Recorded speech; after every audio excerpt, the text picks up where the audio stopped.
Der er måske ikke så mange, der ved det, men Flügger har sin egen penselfabrik. Den ligger her i Bankeryd ved den store svenske sø Vättern, hvor man har lavet kvalitetsværktøj igennem flere generationer. Flügger er den eneste malingproducent på det nordiske marked, som også producerer malerværktøj. Og fordelen ved det er jo selvfølgelig, at vi kan optimere vores værktøj i forhold til malingen.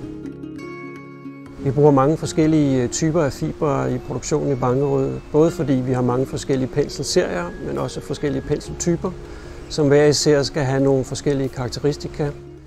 Vi har udviklet en speciel facadepensel til Woodtex-sortimentet, hvor vi har været inde og arbejde med fibermixet, så den fungerer optimalt sammen med vores Woodtex-maling. Det vi kan tilbyde maleren, det er god maling, rigtig godt værktøj, der tilsammen giver det bedste resultat.